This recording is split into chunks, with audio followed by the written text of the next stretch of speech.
தாவேக அரசு தொடர்ந்து அரசு விமர்சிக்கக்கூடிய உரிமைகளுக்காக போராடக்கூடிய இளைஞர்கள் மீது அடக்குமுறையை மேற்கொண்டு வராங்க. இது குறித்து பேச நம்மோடு ஜென்சி டிஎம்கேவோட ஒருங்கிணைப்பாளர் ஹேமந்த் இணைந்திருக்கிறார். வணக்கம் தோழர். வணக்கம்.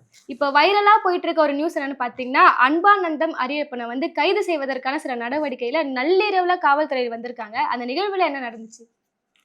இரவு நேரத்தில் இப்போ எனக்கு எங்கள் வீட்டில் நடக்குது அப்படின்னு சொல்லிட்டு அவங்களுடைய இணையர் அவங்க கால் பண்ணி சொன்னாங்க. சொன்ன உடனே நாங்கள் ஃபஸ்ட்டு எங்களுடைய ஜேர்னலிஸ்ட் சர்க்கிள், அதுக்கப்புறமா முக்கியமான பெரும்புள்ளிகள் அவங்களுக்கு உடனே காண்டாக்ட் பண்ணுறோம். என்ஆர் இளங்கோவன் சார், திமுகவுடைய சட்டத்துறை செயலாளர், அவங்க உடனே காண்டாக்ட் பண்ணுறோம். தொடர்ந்து ப்ரெஷர்ஸ் கொடுத்துக்கிட்டே இருக்கும். ஏன்னா இரவு நேரத்தில் கைது பண்ண வேண்டிய அளவுக்கு இது போல் வழக்கு கிடையாது. அவர் ஒரு வீடியோ போடுறாரு, ஒரு 2 வீடியோ போடுறாரு. அந்த 2 வீடியோவும் விமர்சனத்துக்குள்ளாகுது. அதெல்லாம் நம்ம அப்புறமா பேசலாம். ஆனால் இரவு நேரத்தில் அது ஒரு நைட்டு ஒரு 7க்கு மேலே 6க்கு முன்னாடி அப்லோட் பண்ணக்கூடிய வீடியோனா, இரவு 12 மணிக்கு அவசரமாக லோக்கல் போலீஸ் இல்லை, வேற எங்கேயும் வந்த போலீஸ் தான். ஃபர்ஸ்ட் ஒரு 5 பேர் வராங்க. அவங்க கைது பண்ணலான்னு சொல்லிட்டு தொடர்ந்து முயற்சி பண்ணுறாங்க. இல்லை வீட்டுக்குள்ளே விட மாட்டோம் அப்படின்னு சொல்லிட்டு வீட்டில் இருக்கக்கூடிய அவங்க பெற்றோர்கள் எல்லாருமே எதிர்ப்பு தெரிவிக்கிறாங்க. அரெஸ்ட் பண்ணாமல் நாங்கள் போக மாட்டோம்னு அவங்க அங்கேயே நிற்கிறாங்க. இப்போ இரவு நேரத்தில் கைது பண்ணுற அளவுக்கு ஒரு முக்கியமான வழக்கு கிடையாது. ஏன்னா இதுக்கு முன்னாடி பெண்களுக்கு எதிரான பாலியல் வன்புணர்வு நடக்குது, எவ்வளவோ குற்றங்கள், இரவு நேரத்தில் கரண்ட் கட் ஆகுது, அதுக்கு எதிராக நிறைய குற்றங்கள் சொல்லிக்கிட்டே போகலாம். சட்ட ஒழுங்கு சார்ந்த பிரச்சனைகள் எவ்வளவோ நடக்குது. அதுக்கெல்லாம் இவ்வளவு அவசரம் காட்டாத ஒரு விஷயத்துல இந்த விஷயத்துக்கு மட்டும் ஏன் இவ்வளவு அவசரம் காட்டுறீங்க அப்படின்றது எல்லாரோட சந்தேகமாவும் இருக்கு. சோ இது ஒரு தீவிரவாதி அரெஸ்ட் பண்ணது கூட இவ்வளவு நள்ளிரவுல போயிருக்க மாட்டாங்க. அப்ப இந்த அளவுக்கு ஆழமா போறாருன்னா அந்த பதிவுல ரொம்பவே அவதூறா இல்லாத விஷயம் இல்ல. நான் முதல்ல அந்த பதிவை தாண்டி இந்த ஜென்சி டிஎம்கே உடைய அந்த எழுச்சி இருக்குல்ல, அதை இவங்களால ஏத்துக்க முடியலன்றதான் பேசிக்கான விஷயம். ஏன்னா அவங்க பின்னாடி ஒரு இளைஞர் கூட்டம் இருக்கு, இல்லைன்னா சொல்ல முடியாது. ஆனா இங்க இருக்கக்கூடிய இளைஞர் கூட்டம் பெரியாரை பேசுது, அம்பேத்கரை பேசுது, அண்ணாவை பேசுது. ரொம்ப அரசியல் ரீதியா ரொம்ப பொறுமையா ஒரு சுய ஒழுக்கத்தோட இருக்கக்கூடிய கூட்டத்தை பார்க்கும்போது அதிகார வர்க்கத்துக்கு ஏதோ ஒரு விதத்துல ஒரு பயம் வருது. அப்ப இவங்களை எப்படி இவங்களை எப்படி கண்ட்ரோல் பண்ணலாம்? ஏன்னா இந்த தமிழ்நாடு ஃபுல்லா நாங்க ஃபர்ஸ்ட் வாட்டி அண்ணா அறிவாலயத்துல இந்த கூட்டத்தை நடத்தணும். அதுக்கப்புறமா தன்னெழுச்சியா பல மாவட்டங்கள்ல அந்தந்த இளைஞர்களே எடுத்து தொடர்ந்து பண்ணிக்கிட்டு இருக்காங்க. அப்ப எங்களை பயன்படுத்தும் போது அன்பானந்த அரியப்பன்றவர் அந்த 6 பேர்ல முதல்ல அவர் பேசக்கூடிய ஒரு பர்சனா இருக்காரு. அவரை பயன்படுத்திட்டோம்னா இவங்க அடங்கிடுவாங்க அப்படின்றதுக்காக இவங்க எடுத்த ஆயுதம் தான் வீடியோ. அப்ப உளவியல் ரீதியா உங்களை கட்டுப்படுத்தணும். ஏன்னா நேரடியா ஜென்சி டிஎம்கேல இப்படி ஒருத்தர் பேசினாரு, அந்த வீடியோஸ் எடுத்துப்பாங்க. அதே மாதிரி தான் தாவேக விமர்சிச்சிருப்பாரு. அந்த மாதிரினா தொடர்ந்து சட்ட ரீதியாக இருக்கக்கூடிய பிரச்சனைகளா கேள்வி கேட்டிருப்பாரு. ஆனா அப்பெல்லாம் உங்களால பேச முடியும். ஏன்னா ஜென்சி டிஎம்கேல இருக்கக்கூடிய ஒருத்தர் அந்த மேடையில் இப்படி பேசினார், அதனால நாங்க கைது பண்ணோம்னு சொன்னா இன்னமும் அந்த தன்னெழுச்சியை எழக்கூடிய கூட்டம் ரொம்ப அதிகமா ரியாக்ட் பண்ணிடுமோ, அதனால அவரை வீடியோஸை வச்சு டர்ன் பண்ணி விடுறதுக்கான அந்த பாலிடிக்ஸ் தான். நீங்க நேரடியா சொல்லுங்க, எனக்கு ஜென்சி டிஎம்கே நடத்ததான் பிரச்சனை அப்படின்றத நேரடியா அவங்களால சொல்ல முடியும். ஜென்சி டிஎம்கே பார்த்து தாவேக அரசு பயந்து இருக்கு, அந்த ஒரு விஷயம் நம்மளால புரிஞ்சுக்க முடியுது. இப்ப இதுக்கான விளக்கம் நீங்க என்ன தரணும்னா, ஜென்சி டிஎம்கேவை முடக்கிட்டா டிஎம்கேவே முடங்கிடும் அப்படின்ற வாதத்துக்கு இவங்க வராங்க. இதை நீங்க எப்படி பாக்குறீங்க? 75 வருஷமா முடங்காத கட்சி இந்த ஒரு விஷயத்த முதல்ல இது முடங்க வேண்டிய விஷயமும் கிடையாது, முடங்க முடியாத விஷயமும் கிடையாது. இது அப்படி ஒரு வாதமே இங்க தேவையில்லாத ஒரு விஷயம். எல்லா காலகட்டத்திலயும் ஒரு இளைஞருக்கு பட்டாளோன்றது கட்சியில சேரும்ன்றது நார்மலா நடக்கிறது தான். அது இன்னைக்கு ஜென்சின்ற அந்த ஒரு நேமோட நாங்க வரோம், அவ்வளவுதான்.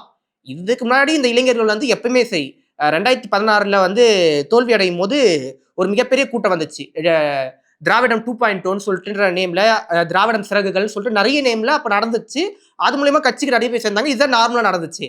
அதனால ஜென்சி டிஎம்கேன்றது இப்போ வந்திருக்க ஒரு ரெவல்யூஷன். நீங்க இது ஒருவேளை இந்த ஒரு கூட்டத்தை நீங்க கண்ட்ரோல் பண்ணலாம், ஆனா திராவிடத்தை கண்ட்ரோல் பண்ண முடியாது. ஏன்னா எப்பவுமே சொல்லுவாங்கல்ல, தனக்கு எதிரான தனக்கான அரசியலை நீ பேசாவிட்டால் நீ வெறுக்கப்படும் அரசியலால் ஆளப்படுவாய். வெறுக்கப்படும் அரசியலால் ஆளப்படும் போது நமக்கான அரசியலை பேசிடுவோம். அப்படிதான் நாங்க திராவிட அரசியலை பேசுறோம். இதை இந்த அரசால ஏத்துக்க முடியல, ஜீர்ணிச்சுக்க முடியல அப்படின்றதா இங்க பிரச்சனையா. இப்ப அன்பானந்த பத்தி நம்ம தனிப்பட்ட விஷயங்கள பேசணும்னா, இவர் இப்ப அவதூறு கலப்புறாரு, இவருக்கு ஒரு முற்போக்கு சிந்தனை இல்லைன்ற அளவுக்கு இவங்க சித்தரிக்க பாக்குறாங்க கட்சி. இப்ப அந்த ஜென்சி டிஎம்கே படி பாத்தீங்கன்னா அவர் எப்படிப்பட்ட ஒரு நபராக கட்சியில அந்த அமைப்புல இருந்திருக்கிறாரு? அன்பானந்தம்ன்றவர் யாருன்னா, அவருடைய அப்பா ஏற்கனவே இந்தி திணிப்புல உள்ள போனவருடைய பையன். நார்மலாவே இப்பயும் நீங்க அவர் கேட்டீங்கன்னா நீங்க உங்களுக்கு என்ன அப்படின்னா, நாங்க ஹிந்தி திணிப்பு கால போராட்டத்துல இருந்து நாங்க ஒரு 3 ஜெனரேஷனா இருக்கோம், 2 ஜெனரேஷனா நாங்க இங்க அரசியல் பண்ணிக்கிட்டு இருக்கோம். அப்ப எங்களுக்கு அந்த எல்லா உரிமையும் இருக்கு. இவருடைய பையன்றதால இல்ல, அவருக்குமே அந்த ஹிந்தி திணிப்புன்ற உணர்வு இருக்கு. இங்க திமுகன்றது பரம்பரையா வருதுன்னா அப்பாவால வரது இல்லை, அது கொள்கை ரீதியா நம்ம நார்மலாவே அந்த மாதிரிதான் வந்த ஒரு மனிதன் தான். அவருக்கு நார்மலாவே கோவம் இருக்கு. ஏன்னா இயக்கத்துல இருக்கவங்களுக்கு இதுக்கு முன்னாடி இருக்கக்கூடிய ஆட்சியிலேயே இதுக்கு இப்ப இருக்கக்கூடிய ஆட்சியாளர்கள் இதுக்கு முன்னாடி என்னென்ன வார்த்தைகளை பயன்படுத்தினாங்கன்னு பார்க்கணும். சம்பந்தமே இல்லாம உதயநிதி அவர்களோட பையனை வச்சு பேசுறது, அல்லது ஸ்டாலின் அவர்களுடைய மனைவியை வச்சு திட்டுறது, எவ்வளவு இழிவான செயல்கள்ல ஈடுபட்டிருக்காங்க. அப்ப அது இழிவான செயல்னா அப்ப இதுவும் இழிவான செயலா? அவதூறு பேசுறீங்கன்ற இல்ல, குற்றச்சாட்டு இந்த அவதூறை நான் முதல்ல கிளாரிஃபை பண்ண விரும்புறேன். இது முதல்ல அவதூறுன்றதை தாண்டி இதை யார் இதுக்கு முதல்ல இந்த குற்றச்சாட்டை வச்சதுன்னு பார்த்தா விஜய் அவர்களுடைய மனைவி. ஆமா, உண்மைதான். அது என்னமோ ஆமா. சரிங்களா? இந்த பல போட்டோ நடிகைகளோட தொடர்புல இருக்கிறாரு. சரி, நான் ஒரு கேள்வி கேட்கிறேன். நேத்து ஒரு போட்டோ ரிலீஸ் ஆச்சு. அந்த போட்டோ எதுக்கு பிறந்த நாள் அது மாதிரி ரிலீஸ் பண்ணாம நீங்க மறுநாள் பண்றீங்க? எல்லாருக்கும் அதே சந்தேகம் என்பது சந்தேகம் இருக்குல்ல. அப்ப எல்லாருக்குமே ஒரு கேள்வி வருது இல்ல. அது நான் இதுதான் அப்படின்னு நான் கார்னர் பண்ண விரும்பல, இதுதான் காரணம் நான் சொல்ல விரும்பல. ஆனா இதுக்கான விளக்கத்தை யாரும் கொடுக்க தயாரா இல்லை. அப்ப நார்மலாவே ஒரு கோவம் வரும். நீங்க சட்டமன்றத்துல ஏஞ்சி ஒரு கேள்வி கேட்கறீங்க, அப்பாவை காணும்னு சொல்லிட்டு, அது பர்சனல் அட்டாக் தானே. அப்ப அது நீங்க இப்படி சொல்லலாம். முதலமைச்சர், நீங்க ஒரு முதலமைச்சர், முன்னாள் முதலமைச்சர் இந்த ஒரு கான்ஃபிளிக்ட்ல பேசினா நாங்க அதுக்கேற்ற மாதிரி பேசுவோம். ஆனா நீங்களே அந்த எல்லையை மீறி தான் அங்க நடக்குது. பர்சனல் அட்டாக் தீர்வு நான் சொல்லல. ஆனா பர்சனல் அட்டாக் பண்றது தப்புன்றத முதல்ல விஜய் அவர்களே தெரிஞ்சுக்க வேண்டிய இடத்துல இருக்காரு. அப்ப இதெல்லாம் தொடர்ந்து நடந்துகிட்டே இருக்கு. இந்த விமர்சனம்ன்றது அவர் வச்சது எனக்கு உடன்பாடு இல்லை, நானும் அதை ஏத்துக்கல. ஆனா இரவு நேரத்துல கைது பண்ற அளவுக்கு உங்களுக்கு எதுக்கு இவ்வளவு பதட்டம்? ஏன்னா இது ரொம்ப நாளாவே அவர் கார்னர் பண்ணணும் அப்படின்னு முடிவு பண்ணி வச்சு கரெக்டா அவருக்கான அந்த வார்த்தை நேரம் வரும்போது அவர் டிராப் வச்சு தூக்குற மாதிரி தான் இதை நீங்க ஈடுபட்டிருக்கீங்க. எதிர்க்கட்சி தலைவர் உதயநிதி ஸ்டாலின், கனிமொழி உட்பட எல்லாருமே தனது கண்டனத்தை தெரிவிக்க ஆரம்பிச்சிருக்காங்க. உங்களோட அந்த அமைப்புக்குள்ள இது எவ்வளவு பெரிய விஷயமாக வெடிக்க ஆரம்பிச்சிருக்கு? எவ்வளவு எதிர்ப்பு தெரிவிக்க போறீங்க அரசனோட? கண்டிப்பா இது பயப்படுத்துறதுக்கான ஒரு வேலையா தான் நாங்க பாக்குறோம். ஆனா பயப்பட போறதுலாம் கிடையாது. தொடர்ச்சியா இதுக்காக நாங்க பர்சனல் அட்டாக்கோ இல்ல பர்சனல் வஞ்சன்ஸோ எடுக்க போறது கிடையாது. இதுக்கு முன்னாடி பேசின அரசியலை தொடர்ச்சியா பேச போறோம், அவ்வளவுதான். ஆனா கருத்து சுதந்திரத்துக்கு எதிராக பேசும்போது உங்களுக்கு இவ்வளவு வலிக்கும், நீங்க இவ்வளவு தூரம் ரியாக்ட் பண்ணுவீங்க அப்படின்னா நாங்க அதை பேசுவோம். அது எந்த விதமான தயக்கமும் இல்லை. சொல்ல போனா எங்களுக்கு மற்ற தலைமுறையை விட இந்த இருக்கக்கூடிய தலைமுறைக்கு ஒரு ஈகோ ஒன்று சொல்லுவாங்கல்ல, நீங்க எதை பண்ணக்கூடாது, நீங்க திரும்ப திரும்ப ஒரு விஷயத்த பண்ணக்கூடாது சொல்லும் போது அதை நாங்க ரொம்ப வீரியமா ரொம்ப கோபமா பண்ணுவோன்றதுதான் இந்த தலைமுறை இயல்பு. இல்ல, அப்ப நீங்க சொல்ல வர்றது விஷயம் எப்படி இருக்குன்னா, அப்ப இதே விஷயத்த மீண்டும் நிறைய வீடியோ போடுவோம் அந்த முறையில சொல்ல வரீங்களா? இல்ல இது கண்டிப்பா வீடியோஸ் தொடர்ந்து போடுவோம்.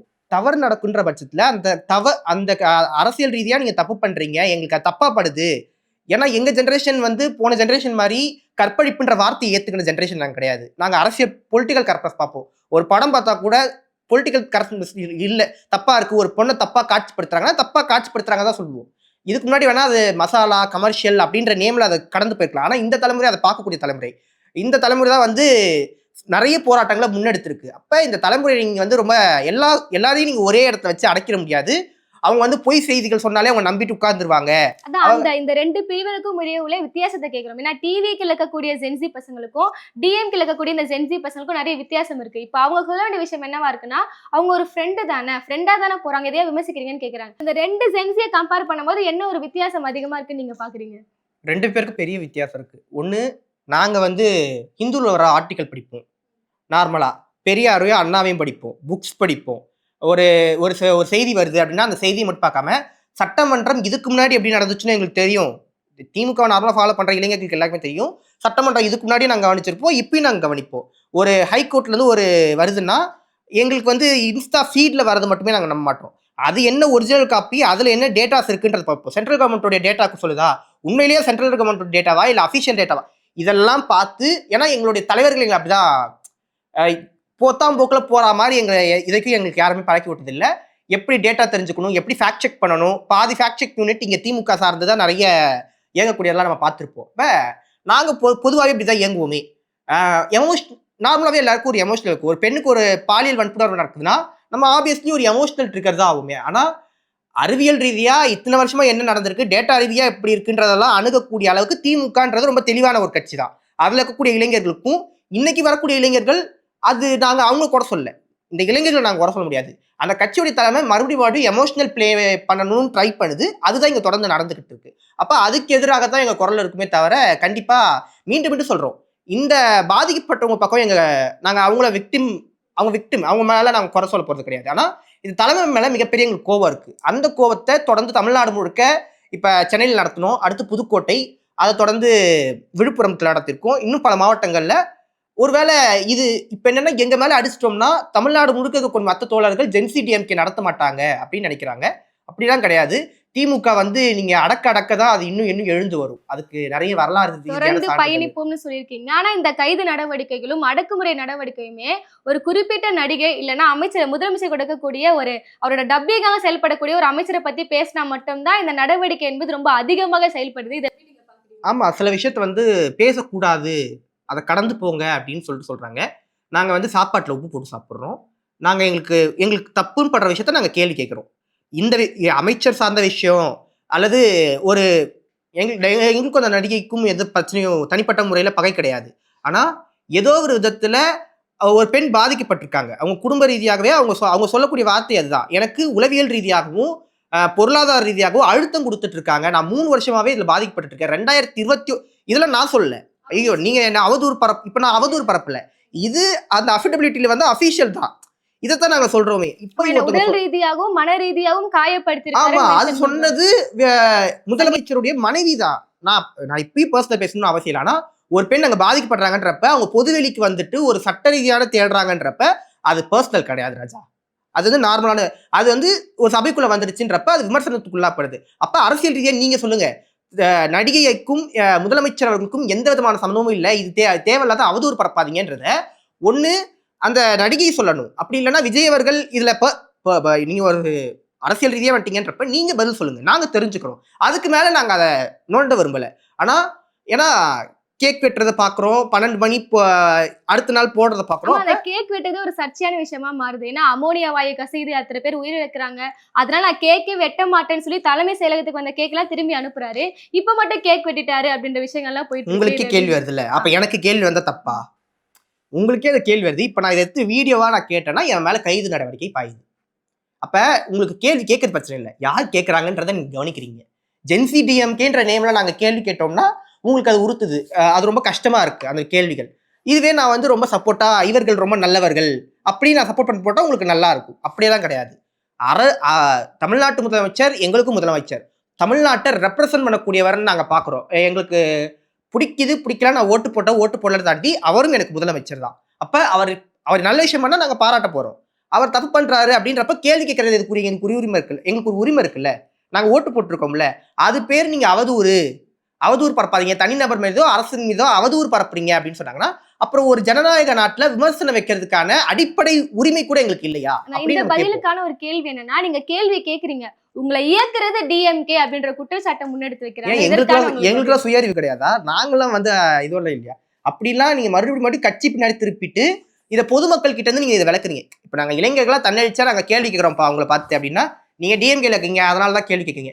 ஏங்க பெண்கள் பாதுகாப்பு நடந்த பிரச்சனையா இருக்குது என்னன்னா நீங்க டிஎம்கேல இருக்கீங்க அதனாலதான் இந்த கேள்வி கேட்கீங்க. நீங்க 200 ரூபாய் ஊப்பி இப்படி சொல்லி நீங்க எங்களை முடக்கிட்டீங்கன்னா நீங்க நினைக்கிறீங்க அந்த பிரச்சனைக்கான தீர்வை நீங்க தேடல. மறுபடியும் எங்க பின்னாடி நீங்க ஒரு அடையாளத்தை அப்படி போட்டு விட்டீங்கன்னா நீங்க எஸ்கேப் ஆயிடலாம் அப்படின்னு நினைக்கிறதுலாம் வந்து மேபி அது இன்னும் ஒரு வருஷம் நீங்க தாங்கலாம். ஒரு 6 மாசம் நீங்க சொன்னீங்களா அந்த காலக்கேடுக்கு மட்டும்தான் இது யூஸ் ஆகுமே தவிர அடுத்த 5 ஆண்டுகளுக்கு இது ஆரோக்கியமான தமிழ்நாட்டை எடுத்துட்டு போறது இல்லை. மறுபடியும் நீங்க பண்ற தப்பை தான் பண்ணுவீங்க. உங்களை ஒரு கேள்வி கேட்கறவங்க பின்னாடிலாம் நீங்க ஒரு சாயம் பூசுவீங்கன்னா அது அரசியல் ரீதியா வெற்றி அடைய போறது இல்லை. அதுதான் பிரச்சனைக்குரியதுன்னு நாங்க சொல்றோம். அப்போ கேள்வி கேட்பது எங்களோட தனிப்பட்ட ஒரு சுதந்திரம். அது எங்களுக்கு உரிமையே இருக்கு. அதனால எங்களை டிஎம்கே கேக்குது நீங்க சொல்லக்கூடாது. டிஎம்கே எங்களுக்கு சம்மந்தம் இல்லைன்னு சொல்ல வரீங்களா? என்ன சொல்றீங்க? நான் டிஎம்கே சப்போர்ட் பண்றோங்க. நாங்க ரொம்ப சப்போர்ட் பண்றோம். எங்களுக்கு திராவிடியன் ஐடியாலஜி தான் தமிழ்நாட்டை ஆளணும்ன்றதா. அதை யார் சரியா பண்ணிட்டு இருக்காங்கன்னா திமுக தான் பண்ணுது. தாவேக்கு அதை பண்ணுதான்னு கேட்டா எதுவுமே பண்ணல. மாநில சுயாட்சி சார்ந்த பிரச்சனைகள்ல உங்க குரல் என்னன்றது தெரியும். அப்ப நாங்க திமுகவை சப்போர்ட் பண்றோம். நாங்க திமுகனே வச்சுக்கோங்களேன். ஒன்றும் பிரச்சனை கிடையாது. கேள்வி கேட்கறவங்களுக்கு பின்னாடி அடையாளம் பூசாம அவங்க என்ன கேள்வி கேட்கறாங்கன்றத மட்டும் முதல்ல கவனிங்க அப்படின்றதான் என்னுடைய கோரிக்கையா இருக்கு. இது என்னன்னா அன்பானந்தம் அவர்களோட முடிய போறது கிடையாது. தொடர்ந்து ஜேர்னலிஸ்ட் மேலையும் தொடர்ந்து முற்போக்கு சிந்தனையாளர்கள் மேல தொடர்ந்து இந்த வன்முறைன்றது நடத்தப்பட்டுட்டே இருக்கு. சேனல் முடக்கப்படுது. இது பிரச்சனை கிடையாது. இது 3ஆவதோ 4ஆவதோ இந்த ஆட்சியில தொடர்ச்சியா நடந்துட்டு இருக்கு. பல்வேறு விதங்கள்ல திருப்பரங்குன்றம் ஃபைல்ஸ்ன்னு சொல்லிட்டு அந்த ஆவணப்படத்தை வந்து ரிலீஸ் பண்ணலாம் ட்ரை பண்றாங்க. அப்ப வந்து காவல்துறை அதை போய் முடக்குது. இது எல்லாமே கருத்து சுதந்திரத்துக்கு எதிரானது. யாருக்கு வலிமை சேர்க்கும்னா மீண்டும் இங்க இருக்கக்கூடிய பாச சக்திகளை அதை வலிமை சேர்க்க போகுது. அப்ப இதுக்கு எதிராக நாங்க தொடர்ச்சியா குரல் கொடுப்போம். அந்த குரல் ஓய போறது இல்லை. ஒருவேளை நீங்க ஹேமநாதன் குரல் அடக்கலாம், இல்லைன்னா அன்பானந்தம் அவர் குரல், இந்த 6 பேர் குரல் அடக்கிட்டா இது அடங்க போறது கிடையாது. ஏன்னா இது தமிழ்நாட்டு மக்களுடைய கேள்வி. அது அப்பப்போ வந்துட்டு தான் இருக்கும். நீங்க உங்க செயல் மூலமா அவர்களை திருப்திப்படுத்தணுமே தவிர எங்களுடைய குரலை நெருக்கிறது மூலமா நீங்க அதுக்கான முடிவை கட்ட முடியாதுன்றதா எங்களுடைய வாதமா இருக்கு. பொறுத்திருந்து பார்ப்போம். அப்ப இந்த அப்ப கருத்து சுதந்திரத்தை முடக்குவதற்கான ஒரு நடவடிக்கையா தான் இது பார்க்கப்படுது. தமிழக அரசு என்ன பதில் கொடுக்க போறாங்கன்னு பொறுத்திருந்து பார்ப்போம். நன்றி. நன்றி.